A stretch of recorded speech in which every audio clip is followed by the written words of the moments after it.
లేవీకాండము 10వ అధ్యాయము.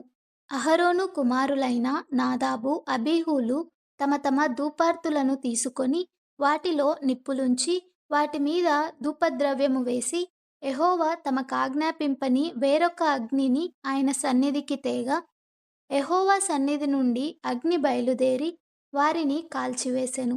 వారు యెహోవా సన్నిధిని మృతి పొందిరి. అప్పుడు మోషే అహరోనుతో ఇట్లనెను, ఇది యెహోవా చెప్పిన మాట. నా యొద్ద నుండు వారి యందు నేను నన్ను పరిశుద్ధపరచుకొందును. ప్రజలందరి ఎదుట నన్ను మహిమపరచుకొందును. అహరోను మౌనముగా నుండగా మోషే అహరోను పినతండ్రి అయిన ఉజ్జీయేలు కుమారులైన మిషాయేలును ఎల్సాఫానును పిలిపించి, మీరు సమీపించి పరిశుద్ధ స్థలము ఎదుట నుండి పాలెము వెలుపలికి మీ సహోదరుల శవములను మోసుకొని పోవుడని వారితో చెప్పెను. మోషే చెప్పినట్లు వారు సమీపించి చొక్కాయిలను తీయకయే పాలెము వెలుపలికి వారిని మోసుకొని పోయిరి. అప్పుడు మోషే అహరోనును అతని కుమారులైన ఎలియాజరు, ఈతామారును వారితో, మీరు చావకుండునట్లును యెహోవా ఈ సర్వ సమాజము మీద ఆగ్రహపడకుండునట్లును మీరు తల విరియబోసుకొనకూడదు, బట్టలను చింపుకొనకూడదు గాని యెహోవా వారిని కాల్చినందుకు మీ సహోదరులైన ఇశ్రాయేలీయుల ఇంటివారందరూ ఏడవవచ్చును.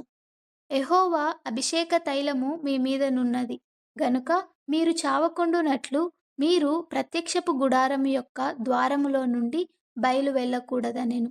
వారు మోషే చెప్పిన మాట చొప్పున చేసిరి. మరియు యెహోవా అహరోనుతో ఇట్లనెను, మీరు ప్రత్యక్షపు గుడారములోనికి వచ్చినప్పుడు మీరు చావకుండునట్లు నీవును నీ కుమారులును ద్రాక్షారసమునే గాని మద్యమునే గాని త్రాగకూడదు. మీరు ప్రతిష్ఠింపబడిన దాని నుండి లౌకికమైన దానిని, అపవిత్రమైన దాని నుండి పవిత్రమైన దానిని వేరు చేయుటకును యెహోవా మోషే చేత ఇశ్రాయేలీయులకు ఆజ్ఞాపించిన సమస్త విధులను మీరు వారికి బోధించుటకును ఇది మీ తరతరములకు నిత్యమైన కట్టడ.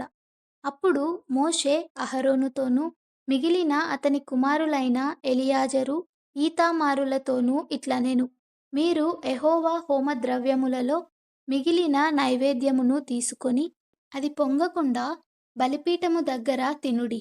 అది అతి పరిశుద్ధము. యెహోవా హోమద్రవ్యముల్లో నుండి అది నీకును నీ కుమారులకును నియమింపబడిన వంతు. కావున నీవు పరిశుద్ధ స్థలములో దాన్ని తినవలెను. నేను అట్టి ఆజ్ఞను పొందితిని.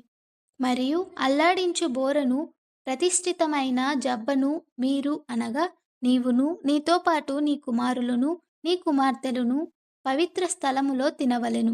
ఎలయనగా అవి ఇశ్రాయేలీయులు అర్పించు సమాధాన బలులలో నుండి నీకును నీ కుమారులకును నియమింపబడిన వంతులు. హోమద్రవ్య రూపమైన క్రొవ్వునుగాక యెహోవా సన్నిధిని అల్లాడింపబడిన దానిగా దానిని అల్లాడించునట్లు ప్రతిష్ఠితమైన జబ్బను అల్లాడించు బోరను తీసుకొని రావలెను. నిత్యమైన కట్టడ చొప్పున అవి నీకును నీ కుమారులకును చెందును. అట్లు యెహోవా ఆజ్ఞాపించెను. అప్పుడు మోషే పాపపరిహారార్థ బలియగు మేకను కనుగొనవలెనని జాగ్రత్తగా వెతికినప్పుడు అది కాలిపోయి ఉండెను. అప్పుడు అహరోను కుమారులలో మిగిలిన ఎలియాజరు, ఈతామారును వారి మీద ఆగ్రహపడి, మీరు పరిశుద్ధ స్థలములో ఆ పాప పరిహారార్థ బలి పశువును ఏల తినలేదు? అది అతి పరిశుద్ధము గదా. సమాజము యొక్క దోష శిక్షను భరించి యెహోవా సన్నిధిని వారి నిమిత్తము ప్రాయశ్చిత్తము చేయుటకై ఆయన దానిని మీకిచ్చెను గదా. ఇదిగో దాని రక్తమును పరిశుద్ధ స్థలములోనికి తేవలెను గదా. నేను ఆజ్ఞాపించినట్లు నిశ్చయముగా పరిశుద్ధ స్థలములో దానిని తినవలెనని చెప్పెను. అందుకు అహరోను మోషేతో, ఇదిగో నేడు పాపపరిహారార్థ బలి పశువును దహనబలి ద్రవ్యమును యెహోవా సన్నిధికి వారు తేగా ఇట్టి ఆపదలు నాకు సంభవించెను. నేను పాపపరిహారార్థమైన బలి ద్రవ్యమును నేడు తినిన ఎడల అది యెహోవా దృష్టికి మంచిదగునా అనెను. మోషే ఆ మాట విని ఒప్పుకొనెను.